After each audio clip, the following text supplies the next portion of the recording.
Olá, meus queridos, que bom estarmos mais uma vez aqui no Essencial da Bíblia para falar com você sobre essas verdades centrais do cristianismo e eu diria, centrais para a humanidade, porque se a mensagem que a Bíblia apresenta for verdadeira, como eu creio que é, esta é a maior informação, a maior notícia, o maior conhecimento de toda a história. Ninguém pode negligenciá-lo. A Bíblia, sendo ela a palavra de Deus, contém justamente o segredo da nossa salvação, a chave para a vida eterna. Então vamos orar a Deus mais uma vez, pedindo a presença do Espírito Santo para que Ele possa iluminar o nosso coração no entendimento da sua palavra. Querido Deus, Criador do céu e da terra, nós rendemos a Ti o nosso louvor, a nossa adoração, sabendo que o Senhor é digno de toda honra e toda glória. Perdoa, querido Pai, os nossos pecados. Ilumina-nos agora com Teu poder, com Teu Santo Espírito, em nome de Jesus. Amém, Senhor. Amém. Jesus, certa vez, declarou na Bíblia, todo aquele que crê será batizado. Quem não crê já está condenado. O que significam essas palavras de Cristo? O que ele quis dizer com uma afirmação tão enfática? O que é o batismo? Ele realmente é algo essencial na vida cristã ou algo apenas opcional? Seria o batismo uma ordem ou uma sugestão? Para entender um pouquinho essa história, nós podemos ir à chamada comissão evangélica que Jesus deu aos seus discípulos. Aí está no finalzinho do Evangelho de Mateus, que foi um dos últimos mandamentos ou ordenanças que Jesus deu um pouco antes de subir ao céu. Mateus capítulo 28 nos fala exatamente disso, versos 19 em diante. Ide, portanto, e façam discípulos de todas as nações, batizando-os em nome do Pai, e do Filho, e do Espírito Santo, ensinando-os a obedecer tudo o que eu lhes ordenei. E eu estarei sempre com vocês até o fim dos tempos. Então, como você pode ver, esta ordenança de Jesus, essa comissão de Jesus, a ordenança é mais o ato de batizar, essa ordenança de Jesus foi dada aos apóstolos e a partir deles a toda a dispensação cristã, desde aquele tempo até a sua volta. Agora, como começou esse processo do batismo? Qual a origem do batismo cristão? Quem foi o primeiro batizado? Como tudo isso aconteceu? O que significava esse símbolo originalmente? Quando nós vamos aqui no Evangelho de Mateus, capítulo 3, versículos 1 em diante, diz assim: Naqueles dias surgiu João Batista, pregando no deserto da Judeia. Ele dizia, arrependam-se, pois o reino dos céus está próximo. E João Batista apareceu no deserto da Judeia, pregando e dizendo, arrependam-se, pois o reino de Deus está próximo. E aí fala mais do que João Batista fazia, como era a sua roupa, como ele pregava. E em meio à sua pregação ele diz assim no verso 11, eu os batizo com água para arrependimento, mas depois de mim vem alguém mais poderoso do que eu, tanto que não sou digno nem de levar as suas sandálias. Ele os batizará com o Espírito Santo e com fogo. No Evangelho de João, no capítulo 1, também fala de João Batista fazendo esse procedimento e diz aqui, olha, vou ler para vocês aqui, olha. João capítulo 1, versículo, só um minutinho aqui, versículo 19. Este foi o testemunho de João, quando os judeus de Jerusalém enviaram sacerdotes e levitas para perguntarem quem ele era. Ele confessou e não negou. Declarou abertamente, eu não sou Cristo. Perguntaram-lhe, então quem é você? É Elias? Ele disse, não sou. É o profeta? Ele disse, não. Finalmente perguntaram, quem é você? Dê-nos uma resposta para que levemos a quem nos enviou. O que você diz acerca de si próprio? João respondeu com palavras do profeta Isaías, eu sou a voz que clama no deserto, façam um caminho reto para o Senhor. E no verso 26 ele continua, eu batizo com água, mas entre vocês está alguém que vocês não conhecem. Ele é aquele que vem depois de mim. Não sou digno de desamarrar as correias de suas sandálias. Também quando a gente vai para João, capítulo 3, versículo 22, 23, nós temos também essa... Vou ler o verso 22 aqui. Temos essa informação. Depois disso, Jesus foi com seus discípulos para a terra da Judeia, onde passou algum tempo com eles e batizava. João também estava batizando em Enom, perto de Salim, porque ali havia muitas águas e o povo vinha para ser batizado. Isso se deu antes de João ser preso. Então nós temos aqui algumas informações interessantes. A primeira vez que a Bíblia menciona o ato, o rito do batismo, ele está vinculado ao ministério de um profeta chamado João Batista, que pregava no deserto da Judeia, perto de Enim, ali onde havia várias, Enom ou Salim, onde havia várias águas, e nós sabemos que esse lugar onde havia várias águas e que João batizava era o Rio Jordão, nas cercanias da cidade de Jericó. Outra mensagem bíblica diz que João batizava do outro lado ali do Jordão, na cidade chamada Betânia, que não deve ser confundida com a cidade de Betânia, de Marta e Lázaro e Maria, tá bom? É outra Betânia. Eu conheço o local onde a Bíblia menciona que isso aconteceu. E é interessante porque você tem o Rio Jordão, e você sai do Rio Jordão, você dá de cara para o deserto da Judeia. E o Evangelho de Mateus fala que Jesus, logo depois de ter sido batizado por João, ele saiu e foi para ser tentado pelo diabo no deserto. Então a geografia ali é muito clara. Mas e antes de João Batista? Havia a cerimônia do batismo? É curioso que quando João Batista começou a esse exercício de mergulhar as pessoas na água, aliás, baptismos em grego significa mergulhar, isso é um dado importante até para definirmos a modalidade do batismo, como ele era feito. Não era uma água apenas colocada na cabeça do indivíduo, ele era mergulhado na água, porque esse que é o sentido da palavra batismo em grego. Em hebraico você tem a palavra tevilá, que também significa mergulhar.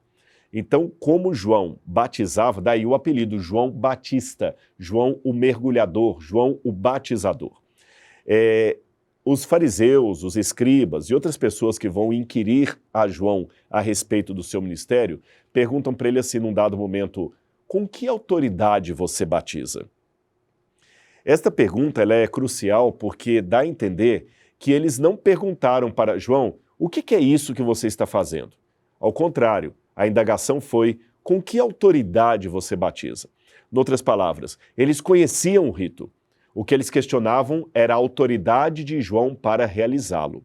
A partir disso, eu posso ver então que o batismo que João praticava já era algo conhecido no judaísmo. Como a Bíblia não tem nenhuma mensagem, nenhuma alusão a esse respeito, eu vou para a arqueologia. E nas pesquisas, nas investigações arqueológicas, nós descobrimos coisas interessantes. Após o cativeiro da Babilônia, não sei quanto tempo depois, alguns pensam que pode ter sido ali no 1º ou 2º século a.C., ou seja, em algum período posterior ao cativeiro da Babilônia, os judeus começaram a prática do Tevilá, que eu já mencionei para vocês, onde eles mergulhavam na água para se purificar. E qual a razão disso? Simples.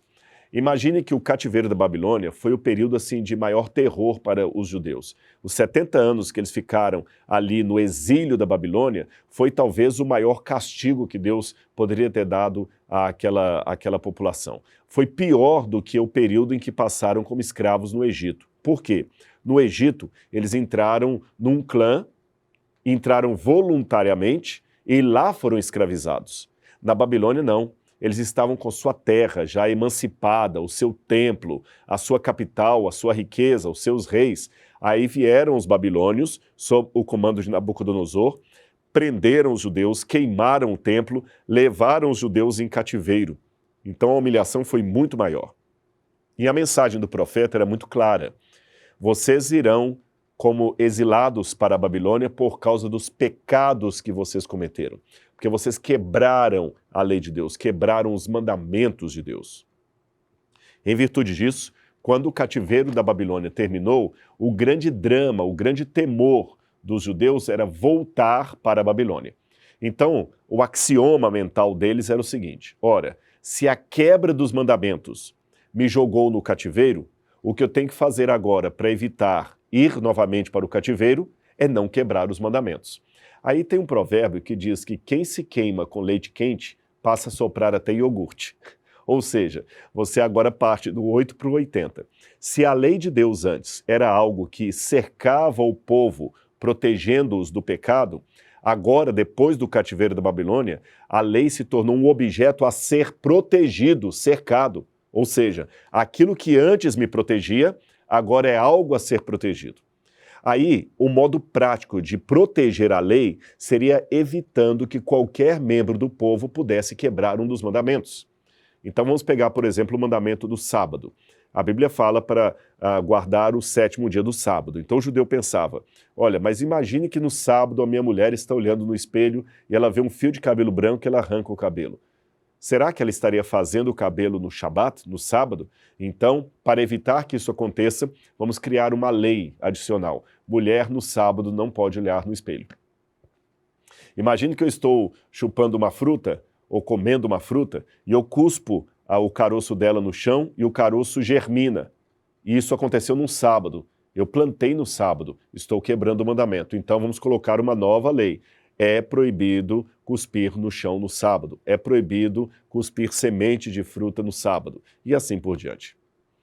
E nessas várias leis adicionais para proteger os mandamentos, também eles tinham muito medo de perder a sua pureza. Então imagine que eu esbarro na feira numa pessoa que teve contato com um cadáver, com carne de porco. Eu estou contaminado porque a pessoa está contaminada e eu me contaminei com ela. Então o judeu fazia o seguinte, para que ele tivesse a certeza que ele não estava contaminado, ele praticava banhos de purificação. Não tem nada a ver com higiene, era banho ritualístico de purificação. Ele descia nesses tanques, mergulhava completamente nu, então por isso que os tanques eram individuais, cobertos, não poderia ter nada entre a sua pele e a água. Você descia para uma escada, mergulhava e subia pela outra escada e esperava até o pôr do sol para dizer eu estou puro. Aqueles que eram mais pobres dependiam de tanques comunitários, que, por exemplo, Herodes construiu vários deles. Aqueles que eram mais ricos tinham o privilégio de ter um tanque só para si e sua família dentro da sua residência. Esses tanques, onde a pessoa mergulhava, eram chamados de mikveh, ou no plural, mikvaot. Então a pessoa mergulhava ali e depois estaria purificada. Para entrar no templo, também a pessoa tinha que mergulhar nesse tanque e se purificar. Tanto é que em Jerusalém, nas adjacências do antigo templo judeu, você tem vários tanques de purificação que foram encontrados. Aliás, são esses tanques de purificação que serviram para os apóstolos batizarem milhares de pessoas no dia do Pentecostes, de acordo com o relato do livro de Atos dos Apóstolos. Agora você já entendeu o processo. A pessoa mergulhava para se purificar. Ele mergulhava para dizer que ele era um homem santo, que ele seguia à risca as regras do judaísmo. A novidade do batismo de João consistiu em 2 elementos. Primeiro deles, João praticava o batismo, porque embora o mergulho que eu mencionei poderia ser feito tanto nesse tanque de purificação quanto num rio, o que importa é que fosse água viva, água corrente. No tanque, eles armazenavam água de chuva. No rio, era água corrente. Então você poderia praticar o tevilá, o mergulho de purificação, num rio, num lago. Não havia nenhum problema com isso.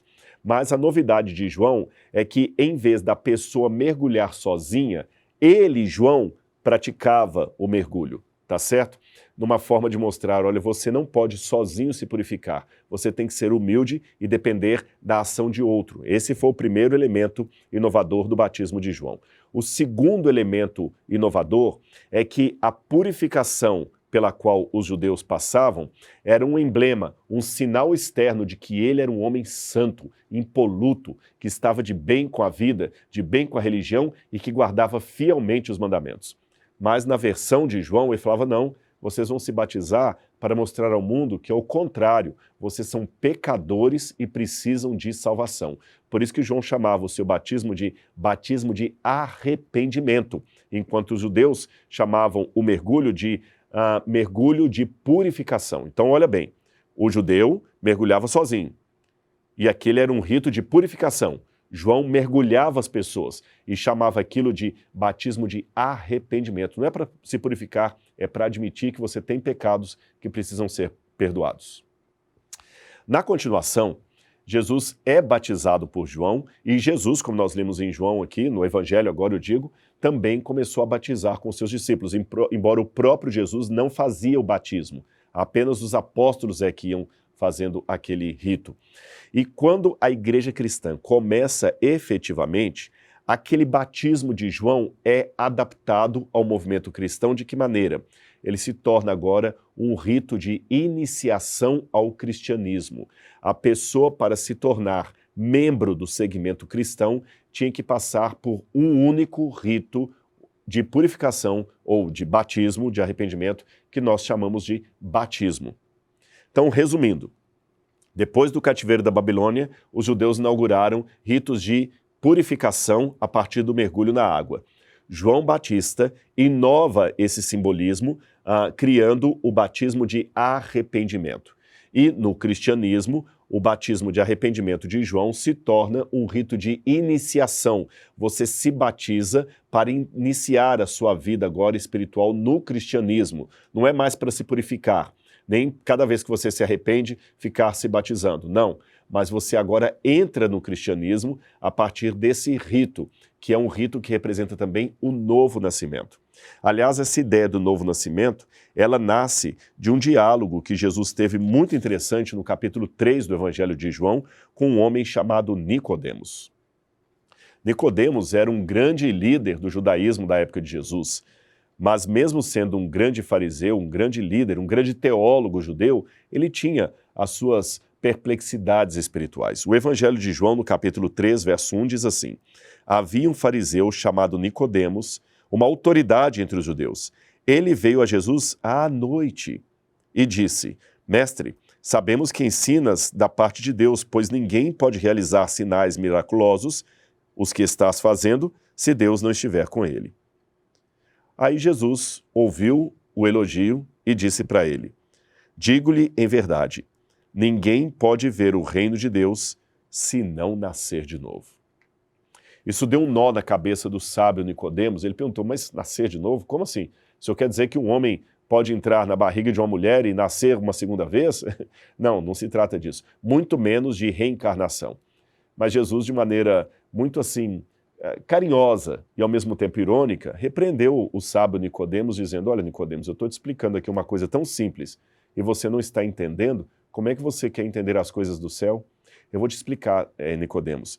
Qualquer pessoa que quiser ser salva só pode entrar no reino se nascer de novo. Eu vou ler as palavras de Jesus no verso 5.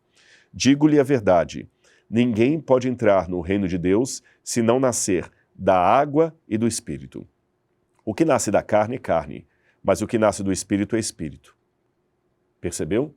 Então, nascer da água e do Espírito. O cristianismo, com o passar do tempo, entendeu que o batismo é a maneira de mostrar para o público em geral o que aconteceu no meu coração. A pessoa é mergulhada na água e sai novamente da água. Isso, de acordo com a palavra do apóstolo Paulo, é quase que uma ilustração da morte e ressurreição de Jesus. É como se nós morrêssemos com Cristo e ressuscitássemos com Cristo para uma nova vida de espiritualidade no movimento cristão. Agora você pode me perguntar: mas eu preciso mesmo me batizar, Rodrigo? Não basta apenas eu aceitar Jesus como meu Salvador dentro de mim e está tudo resolvido? Não. Por que razão? Bom, eu vou dar alguns elementos para você pensar. Em primeiro lugar, você sabe que o ser humano não é uma ilha. Nós não somos uma ilha. Nós vivemos em sociedade, nós somos seres que precisam de relacionamento social. Quer um exemplo? O dia do seu aniversário. Você pode comemorar sozinho, num bar lá, comendo uma pizza e um refrigerante. Mas é tão bom quando você tem amigos cantando parabéns para você, não é? A formatura da sua filha na faculdade de medicina. Ela poderia receber o diploma ali na secretaria, entregar em casa e está tudo resolvido. Mas você quer ter o orgulho de ver a sua filha entrando de beca preta lá, sendo aplaudida, ovacionada, quando receber lá a colação de grau diante de todo mundo. Por que nós queremos dar publicidade a esses eventos, como eu dei o exemplo do aniversário ou da graduação na universidade? Porque nós queremos que as pessoas saibam aquilo que aconteceu, a transformação que ocorreu em nossa vida. Eu quero que elas saibam que hoje é o meu aniversário. Eu quero que elas saibam que eu consegui me formar depois de muito sacrifício. Deus não considera isso pecado, desde que não seja um envaidecimento, é claro. Deus sabe que as pessoas precisam do meu testemunho e eu preciso testemunhar para elas. É algo que está na nossa célula, no nosso DNA. Então o batismo é exatamente isso. É uma maneira de você publicitar para as pessoas aquilo que aconteceu no seu coração. É como um casamento. Você pode amar tremendamente uma pessoa, mas é importante aquela cerimônia de colocar, de troca de alianças, de receber a declaração do oficiante, eu vos declaro marido e mulher. É importante o papel ali. É importante que as pessoas vejam como você ama o seu cônjuge e como o seu cônjuge ama você. Da mesma forma, o batismo. Você vai apenas testemunhar publicamente aquilo que as pessoas não puderam ver, o que aconteceu no seu coração. O batismo é como se fosse a sua comemoração de aniversário espiritual, a sua colação de grau, porque agora você está entrando por uma nova fase, você agora é médico, você agora é um cristão. É o seu casamento com Cristo tornado público para todas as pessoas. E a partir do novo nascimento, a partir do batismo, você começa uma vida nova com Jesus. Você cometerá erros, é verdade. Mas deixe-me dizer duas coisas para terminar isso aqui. Em primeiro lugar, as boas obras que você fará depois disso não serão a causa da sua salvação, mas serão o resultado dela. Você não vai praticar boas obras depois de batizado para ser salvo. Você vai praticar porque Jesus salvou você. E a segunda coisa, com relação aos seus delitos. E se você cometer algum erro? Bom, você vai se arrepender e pedir perdão a Deus. A questão é que quando você ama mesmo Jesus, o erro não é algo banal. Você sofre porque magoou alguém que você ama muito.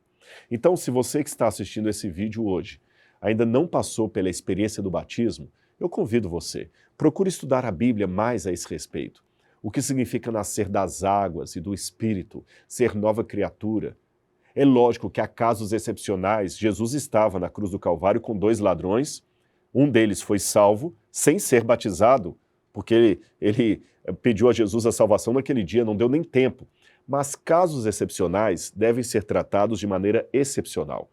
Não acredito que o seu caso seja uma exceção. Se você ainda não tomou essa decisão ao lado de Jesus, faça isso hoje.